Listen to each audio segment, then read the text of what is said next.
Hi And we're everyone, and live. we're live. Good evening. I'm Bianca, I'm and we Chris. run this page as we are husband and wife, and we're also business partners in this online business that we Mhm. started 4 years ago. So today is our first day, like the first uh, Episode. episode of our, interviewing business partners, Mhm. business owners in our community, helping our team to go outside their comfort zone as well and answer questions about themselves, about Yeah. the business, why they started their business, and things like that, right? That relates to their business and their lives and what's happening in their lives while Exactly. while they were looking for this opportunity and while running the business, right? So for tonight, we have three powerful guests.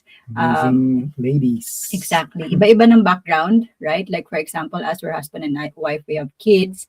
Hindi lahat sila merong kids, right? Hindi lahat sa kanila mga mommy, ganon. Mhm. So iba-iba kami ng background and we're very excited for you to learn their background, And um, share their experiences. experiences Yeah.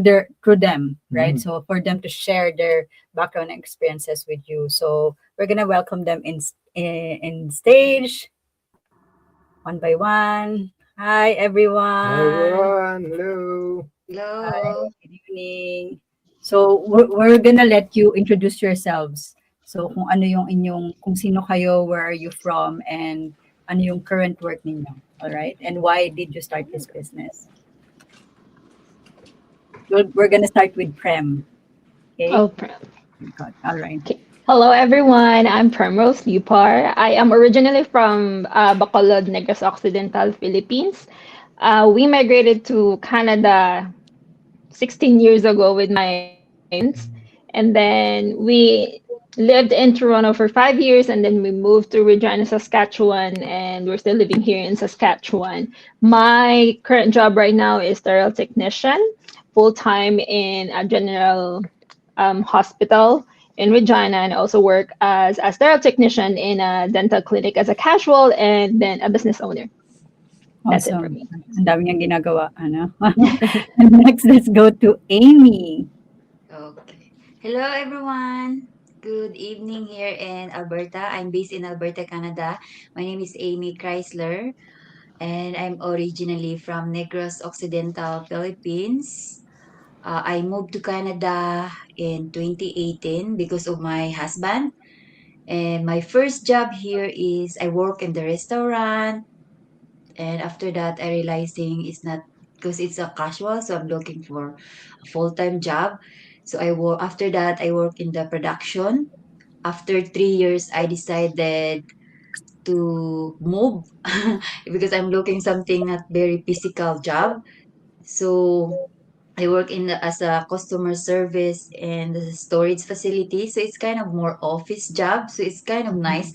I'm thinking that's my dream because I always looking a job like a office, so that is not physical. So when I'm there after 1 year, I realized I need more.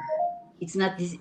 I'm thinking if you that dream, I'm thinking that's my retirement, but it not. It doesn't. It changed my mindset. So I said, Mhm. so I go back to work. I go back to school because I. So maybe that's the best thing to do to improve to give me more Yeah. because since 2018 I never go back for a visit. So after my practicum I found this online business and I'm so glad I did, even it's kind of hard because financially I don't have work. I just finished school, so I don't have job. Wow. Yeah. Yeah. We cannot imagine. Kasi Yeah. kami So dalawa na yung income namin. We're still, because we have huge dreams for ourselves and for our family. Minsan we're still um wanting more, right? Not because we are greedy, but because we want our paycheck to match our dream, right? yeah. So we lost Ames Si Ivy. Ivy. or Ivy. Hintayin lang natin siya. Babalik yun. Okay. All right. So, nasagot mo na yung isang tanong that we are curious about, that at what point did you realize relying on one income wasn't enough? Medyo napahapyawan mo na siya, Ames. Pero, do you Okay. have any additional to that? Like, at what point did you realize relying on one income wasn't enough? I realized that it's not enough because I've been here for 8 years, and I never Mhm. have a chance to go back home for a visit. Yep. So I realized I don't have enough savings, just go to bills, send money back home. Mm. So I decided I need something more that I can do while if I find a job, I can do that in the background. Like Awesome. I can do work, I can work at my own pace. So I Awesome. found this business and I'm a digital business owner now. Thank you. How about you, Ivy? Sorry, we lost Mm. you. Buti bumalik ka. So can you please introduce yourself first, and then after Oh, that we'll answer that question na okay. sinagot ni Ames. Yeah. Oh, kasi hindi ko kayo narinig kaya ano 'to. So, I'm Ivy, Yeah. living here in Ontario, Canada, and working as a full-time pharmacy assistant and a wife and a mom of two and a part-time digital business owner. That's Awesome. So, balik muna tayo kay Prem. So, Mm. you, Prem, hindi mo pa nasagot kasi pinakilala mo pa lang yung sarili mo. But that's okay. So, medyo napahapyawan kasi ni Ames, right? So, at what point did you realize na sobrang busy ng schedule mo, relying on one income is not enough? Relying dun sa iyong day job is not enough. Sorry, go So ahead. initially, before I started this business, I wasn't a sterile technician yet. I started working in food industry. So dahil I didn't go back to university or school here in Regina, obviously I couldn't find a better job. So I started in fast food and I became a coffee shop barista, ganon.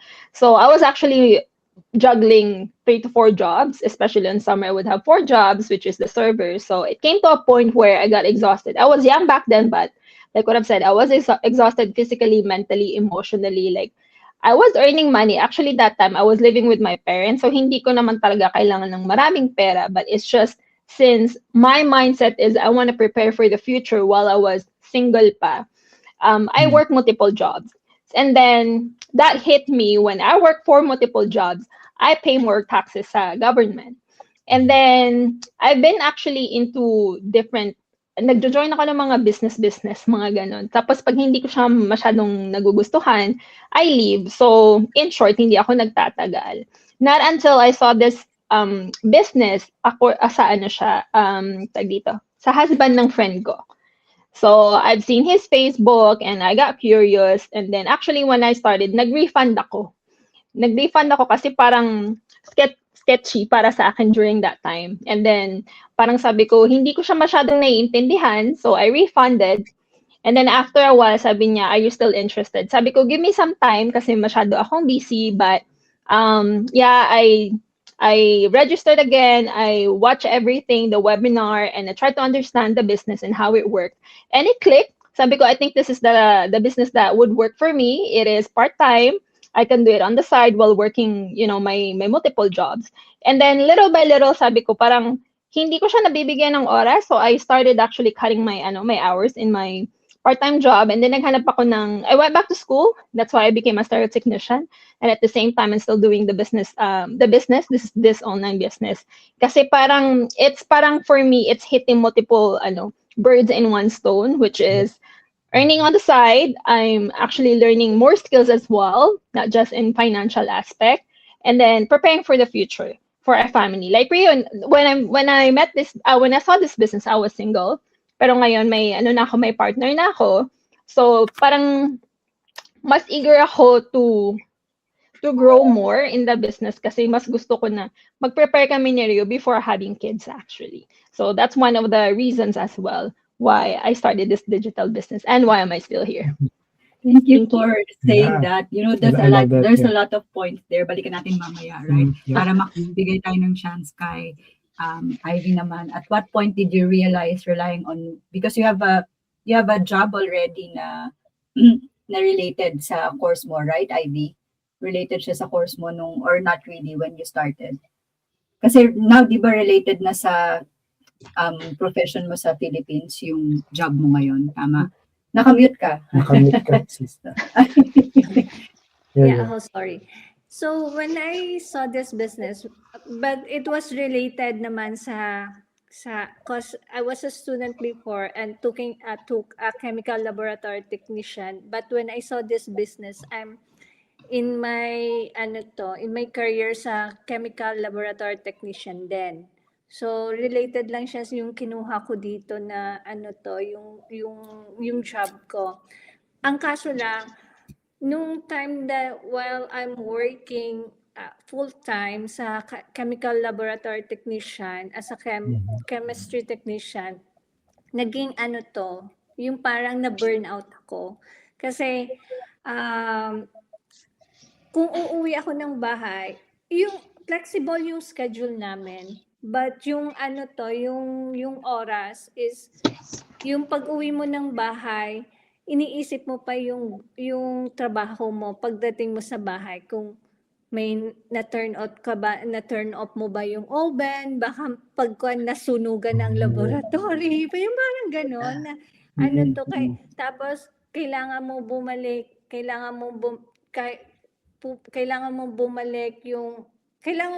sa work kasi kasi yung sample na hindi pwede, yung para bang hindi pwede ma-access sa oras.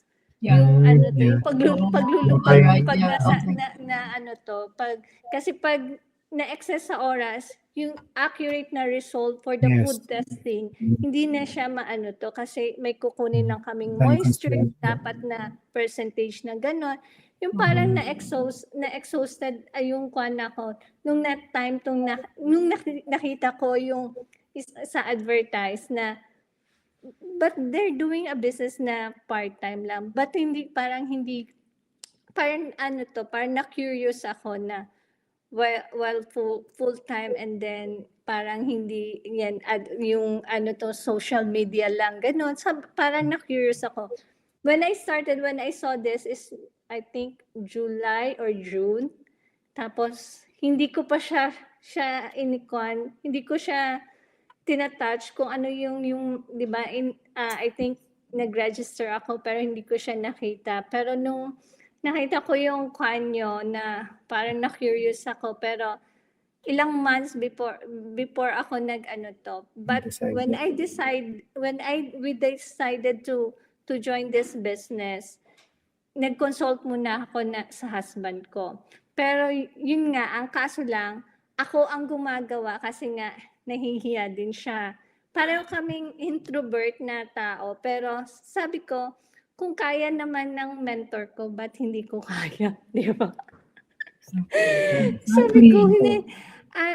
Kasi ang ayaw ko lang kasi unlike sa ibang na business is you have to chase friends. Yun yung ayaw ko. Ayaw ko namimilit ng tao. Kung ayaw mo sa akin, ayaw ko din sa'yo. Yung parang ganon. Ba't ako pipili? Kasi nakaka-intimidate kahit na sabihin na yung mga family mo kasi 'di ba may mga skeptical na mga family members usually na iba yung mindset nila, gusto nila kita agad yung parang quick rich na na uy magkano na yung kan mo, yung parang hello ano ba to isang araw yayaman ka na sa business, hindi naman ganon, yung parang ganon kung siguro dahil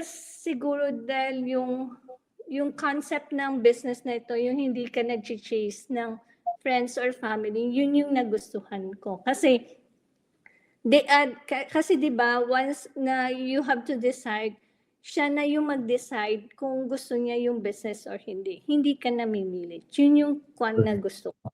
Thank you. Thank you for saying that. So kung nanonood kayo and you are worrying about the business being about chasing people, pipilitin mo sila, you're bugging them, friends and family especially. Galing na kay Ivy, it's not. And galing sa isang introvert na katulad ni Ivy, running the business alongside her job. If she can do it, you can do it as well, right? Thanks for sharing that, Ivy. Because I know for sure maraming makaka-relate. Kasi maraming nagtatanong sa amin din na, ganun din, do I have to be on social media? Kailangan ko bang mag-message ng tao? Kailangan ko bang mangulit? We didn't like that as well. That's why we are in the business, and we're in the business for 4 years now, right? So thank you for sharing that. So let's go to Amy. Yung question natin is jump natin, right? Para masagot natin lahat ng question within our time. So what does your first few weeks look like, or months even, look like nung nag-start ka, Ames, if you can, kahit hindi very detailed, yung itsura lang ng demo nung nag-start ka. Kasi for sure, maraming makaka-relate na, I have a job, paano ko isisingit Paano mo na-juggle? yung online business. Ganyan. So, can you share something about that? So the first month, it's messy. Kasi pag nakita ko yung training, sabi ko, kaya ko ba to? Ang dami. Parang gusto ko na tapusin lahat. Pero alam ko yung, I'm so helpful that yung mayroon tayong group. So just, sabi doon, kailangan talaga step by step para wala kang ma-miss kasi yun yung tutulong sa'yo. But yeah, my first month is so messy. Gusto ko na matapos agad para makapag ads. Pero dapat kailangan nating maging, yun nga, follow sa training step by step kasi tayo pa rin yung magkaroon ng yung feedback nun sa atin pa rin kasi tayo hindi nakasalalay sa iyo, sa mentor ko yung business. So we build our own. That's why we're independent, right? But we have a like mentor if we have question na tutulong sa atin. Pero hindi naman tayo basta-basta na kasi mayroon din silang own life. So we have to be very careful. And I learn a lot kasi yung nawala yung page ko. So I feel like I'm hopeless. But when I see all the people in our community like kung saan sila nanggaling bago sila sa taas ngayon. So nilagay ko din tinayin ko din yung mindset ko, kailangan ko ganito. Nanonood ako ng mga podcast para it helps my mindset na hindi pala kailangan, yun nga, 1 month, maging job quitter ka na. Yeah, so, yeah, it helps me na kailangan talaga yung i-follow yung training kahit matagal, nasa tama. Kahit matagal siya, ang tawag doon, kahit matagal, Sure parang ka. sure ka na nagiging okay lahat. Kaya doon ako nag-learn na dapat talaga follow yung kahit yung sa Facebook, 'di ba, may mga rules na dapat i-follow, hindi lang basta post ng post. Yes. So we have to be very careful that. So it's the same with what we do in our life, and I reflect as well, like when you're thinking after you graduate, you have this nice job right away. It's not that's work. Like I remember Primrose last time that it's not always the grass is the greener in the other side. It's not that how it works. And then does not happen for everybody. So yeah, it helps like you encourage, you're not like bring down yourself or you feel like you're disappointed. So that's bad if you feel disappointed because it's affect to yourself, right? So it's not helping. So you have to be very positive, follow the step by step. Even it's hard, like if you have job, just what you can do. Just do what time you available. You cannot force it. That's what I can say. Do you want to add? Banggitin ko Oo. lang, you said the grass is greener on this side, on that side. Actually, the grass is greener when you water When your you grass, water it, basically, right? So you have Okay. to hindi, that's for us, right? Okay. People are saying the grass is, Yeah. when we move here, we thought the grass is greener in Canada, And then right? pag nandun na yung And then when you move to other country, Yeah. and then makita mo, mas maganda pala kunyari, for example, yung cost of living or yung lifestyle sa New Zealand, right? And then you're thinking dahil nasa Canada, maybe the grass is greener there. Actually, your grass will be green when you water it. So you have to take care of your mind, your mindset, right? Your psychology, your family. Then your grass will be wherever you greener. are, wherever you Basically, right? wherever So you yun go. yung na-realize namin when we moved here to Canada in 2016. 10 years 2016, na, right? Exactly.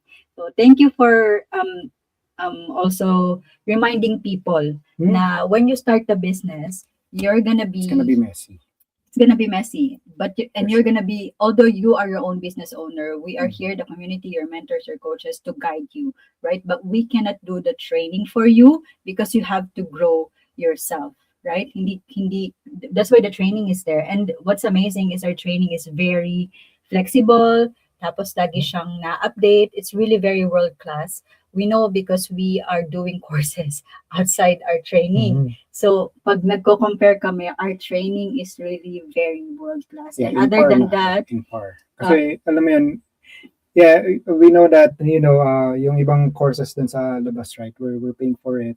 walang Ano yun? coach. Walang coach, right? Kasi Yun yung ano lang problema. siya videos lang siya Yep. na naka, ano na. That's na additional. naka- yeah. That's additional. Kung gusto mong magpa-coach, you're gonna have to pay additional for that. And then, syempre, hindi lagi. Every time na may kunyari, for 2,000, 4 sessions. After ng 4 sessions, you have to Yeah. pay again, right? Something like that. In our community, coach, And then, mentor, community, kasama na yon once you start the business, right? So, thank you for sharing that. Kasi for sure, maraming sa isip nila, natatanong nila yun. And gusto Oh, yeah. nilang masagot, right? So, what has changed for you, Prem, when you, not just financially, when you start the business, but you're, in your day-to-day life, because you mentioned about, was it you who mentioned about mindset, learning. yeah. Still, right? You just mentioned it. So, Mm. what has changed for you when you start this business? So basically, my life before I started the business, work, work, work. It's just like I go to work, I go home, I do chores, I would be on my phone, and then if I go to bed. That was my routine. In short, wala siyang growth. Not until I met someone. It's not really related to the business, but that's how it started my mindset. Where I met someone who made me realize that your routine is the same, but you're aging. As year pass by, tumatanda ka. So, dapat, habang tumatanda ka, nagbabago din yung mindset mo. So, when I learned and when I joined this business, at first, it was hard kasi it is out of my routine, out of my comfort zone. It is something that I've never done before kasi hindi naman ako business owner. I never tried selling. I never tried advertising. I never tried showing myself into social media because, like what other people here, I'm very introvert. I like to get, keep my life private.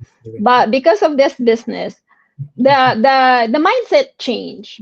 Parang dumating sa point na I will never grow as a person, as a business owner, as a partner, as a mom, eventually, kung hindi ko babaguhin yung pag-iisip ko.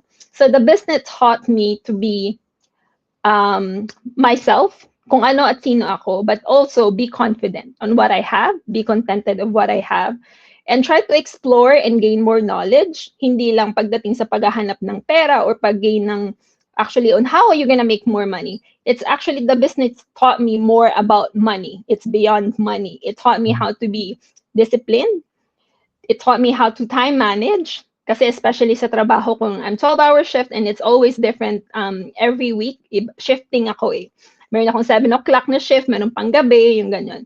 And then aside from that, I do, may part-time pa nga ako. And then, linis ng bahay. And anyway, there's a lot of responsibilities that I have to do. So this business actually taught me to manage my time properly. So aside from that, as well as skills, I don't talk before I started, ayoko ng ganito, ayoko ng video, ayoko ng Zoom, ayoko ng StreamYard kasi very shy type ako. But because of this business, I actually went out of my comfort zone. I started talking and here I am talking to everyone live kung sino man yung nanonood sa akin. It comes to a point where hindi na ako masyadong nahihiya on what people will think about me, especially my friends and family. People ask what I do and I answer them. Dati ayoko. So those are the things that I have learned because of this business. Again, discipline, time management, and then get out of my comfort zone. Yes, Thank you you. nailed Amazing, it. yeah. You nailed the what? The core. The core. The truth, actually. The You reality. nailed it on the head. Yeah. Lahat tayo know we all have 24/7, Mhm. right? So kapag kami nagsabi sa amin na I don't have time, and this is very funny too. Yung mga nag-reach out sa inyo, for example, you're running ads. If you guys are watching, for all of you are watching or gonna watch over in the replay, we learn advertising in different social media platforms through this business, right? Just this business. So when I say when you're running your ads and then someone commented on your ads and then after you tell them, okay, you watched the webinar, I don't have time. So Yeah. what you are scrolling on Facebook I don't know what you're doing. Maybe you are on break, right? Maybe you are relaxing after a long hours of working. But for sure you have time, because if you have time scrolling on Facebook, you should make time watching a webinar that could potentially change your family's life, right? So it's all about time management, just like what Prem said, and priority. Your prioritization. What do you prioritize? Yung ma-relax ka ngayon after ng work mo, or ilabas mo yung sarili mo outside of comfort zone, stretch yourself to do this, to upgrade your self, matutunan tong skills na to, para later on, you won't reach 60, 65 of retirement na wala ka pang full retirement savings, or kung nag-rent ka or may mortgage ka, hindi Mortgage, pa fully paid yung mortgage, Yeah. or wala kang funds para sa college or university ng mga anak mo. Like Prem, she's preparing for their family For future. ng kanyang partner na si Rio, right? So yung si Ames naman, retirement and going back to the Philippines. Kasi sa kanya, the business is more of like, I want to have income freedom, right? Kasi hindi siya nakabalik ng Philippines for a long time. Just like us, So, 8 2 years years ago, yeah. bago kami nakauwi ng Philippines, na talagang hindi utang. Lahat yon funded by the business. Kasi ayokong umuwi ng Philippines na ginamit yung card pambili ng ticket, Lahat, tapos right, yeah. pumunta sa Philippines, nagpunta sa kung saang island, gamit yung card. Swipe na Yun lang. yung sabi ko kay Chris when we went to the Philippines. So nagkatotoo yun because of the business. We went to the Philippines, wala kaming ginamit na money outside of the income na nakuha namin from the business, right? From Ivy naman, it's all mental exhaustion, right? Kasi very exhausted siya mentally sa kanyang job. So, kailangan, and pag mabi ka, kailangan yung mind mo always present, right?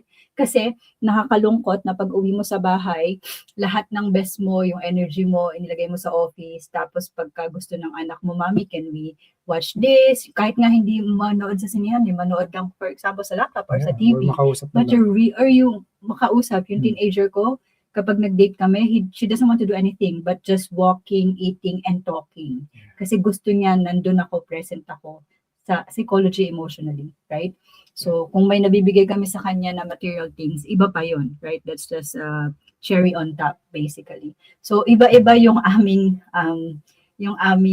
pain, yung aming pinanggagalingan, why we started the business. But, the goal, Still the the same, biggest yeah. goal is Mm. very the same, right? We want to have time freedom, and for us to have time freedom, we have to be independent and free financially, right? So, kung kayo nanonood kayo sa do you wanna add? You're Sinabi ko already- na Yeah. So, kung nanonood kayo ngayon and you're gonna watch over in the replay, if we can do this, you will never, maybe you will never, what do you call this, maniwala if I say I'm an introvert. But if I was in high school, I get pulled out to do extemporaneous speeches. I was an introvert. I am an introvert still. Pero I'm like a Different situational levels. introvert. So kapag kailangan kong lumabas, na Then you go kailangan out. I have to stop being an introvert, I'm like this, Mm. right? So you have to push yourself outside of that. If showing yourself in social media means you will grow your income 3 times, 5 times, 10 times than what you're earning now, then why not do it, right? So yun yung And it's all for mindset your family, namin. right? Exactly. And it's all for ni your Chris family. before. Yeah. So what would you say to someone who's been thinking about doing, because I know maraming nanonood and maraming manonood later on, and ano yung ma-advise nyo sa kanila? Yung mga yung feeling nila wala na silang oras, but they know that in their heart, they have to do something extra to be able to get out of their routine, the work, pay your bill, and then repeat routine. So ano yung ma-advise nyo sa kanila? Let's start with Ivy and then paikot tayo. Okay? So, and then we'll wrap this interview. All right? Okay. So, when I started naman is lahat naman tayo is walang time, di ba? Pero maybe siguro is the time management. Kasi hindi mo siya masusubukan. Hindi mo siya masusubukan kung wala kang time management eh. Thinking mo lang kasi yun na wala kang time, pero meron pala. Pwede mo siyang ising 30 minutes, 1 hour. Nagbe-break ka sa work 30 minutes or until 1 hour. Just ano to na isang video kahit kalahati lang. Tapos ano to sa pag cause nagko-commute ako pag nasa bus ano to, that's the time management kung paano mo Well, pag nasa bahay naman, gawin mo lahat ng gawaing bahay. After that, you have 1 hour and 1 to 2 hours na time, and then sleep. Kaya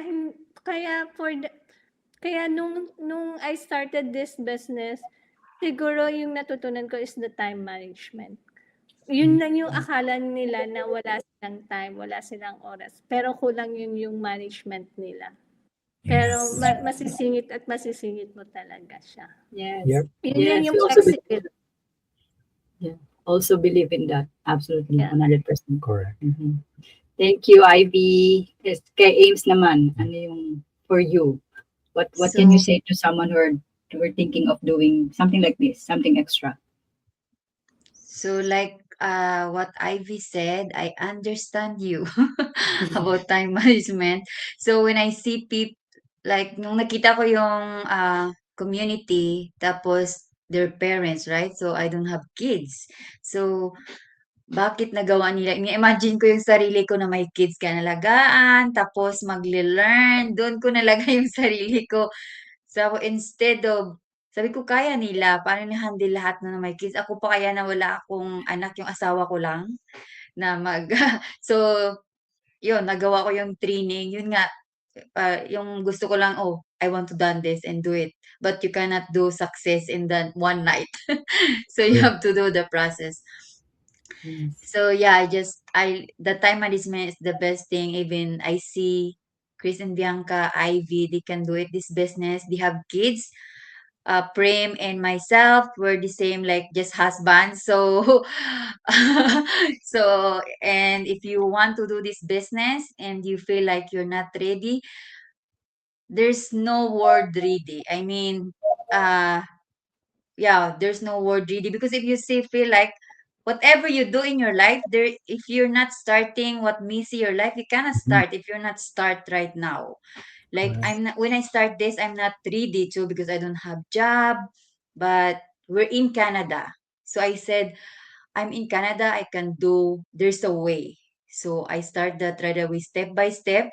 I'm not there in the on the top yet, but I have hope right now. I have, not like before, I'm thinking so deep. So we have mortgage and my husband is 55. So 55, so 30 years we need to pay, and he's 80, and so I'm the one left behind to pay this mortgage. I said, Sure. how can I do that? I have to, I on my mind, I need to find something.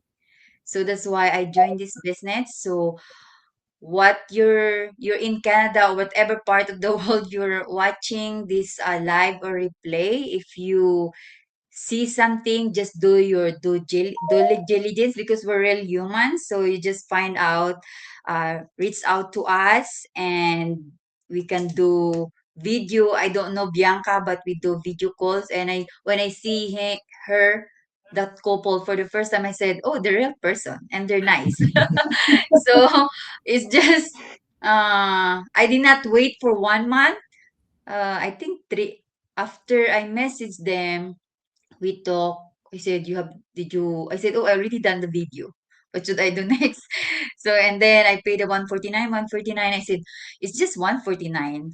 I can buy something in Amazon for myself. To rest this and see and find out how it goes, because the real people, I saw the community. So I think that's not bad. So yeah, if you can buy something for 149 to find out the business, for sure you can do this. Awesome. All right. Thank you, Ames. And last, we're gonna let you wrap up, Prem, by answering this question, and then you will wrap up. Okay. So Same question. yeah, same question. Or any other advice for those who want to, start but they are hesitant to start. So everyone that is wanting to start a business, but they're hesitant or in doubt or not ready yet. For me, before you start anything, always have your due diligence. Kasi it's hard when it's not hard, but parang for me, it's a waste of time when you just started and you don't know anything and you don't think through. So for me, it's a waste of time. Ano? So first of all, you do your due diligence. Our website, you can register, you can watch, and that is a free webinar. And then if you're ready to become a business owner, feel free to pay for the 149. You have 30 days to look everything out, and if you don't want it, you can always get refunded. Remember, only 30 days to get to see what our business can offer. Second of all, ito yung para sa akin nagiging you become successful when you know what is your why. The reason why you're starting a business, everything. It's not just about money, sa totoo lang. This business is not just about money. Everybody's why is about their family, their time freedom, vacation, anything, or investment. So when you start a business, have that strong why para you're gonna push through the business and parang you have inspiration and motivation to keep going. May mga times na we get distracted, we get tired, we're just humans, but our whys will keep us going. And lastly, if you're curious, you can reach out to any of us wherever you're watching this video. So like what I've said, this is free. You have 30 days if you want to pay 149 and to look into what our business can offer. And you're not just doing it by yourself. We have mentors, we have coaches, we have big communities that actually help each other to grow, to go high, and reach their dreams. So iba-iba kami ng personality, but we are connected by one community where all introverts gather together, all extroverts gather together. We share ideas, and we help each other. So I'm hoping this kind of video, yung makita nyo man, it would spark your tag dito, yung yung doubts or yung nyo, yung I can't Skepticism. find that word, sorry. Skepticism, curiosity. Yeah, curiosity. Yeah. So there's no harm in trying. So hopefully you guys will register in our online website and see our community. And malay mo, ito yung magiging sagot sa iyong problema. That's a very good wrap up. Thank you very much, Prem, Amy, and Ivy. You're gonna see us again, maybe next Friday or Friday after. Yeah. If you want this is the first episode of our Built for More interview or podcast, and this is not gonna be the last for sure, right? Thank you for watching. You have a good evening. Bye for now. Bye. Thank you, everyone. To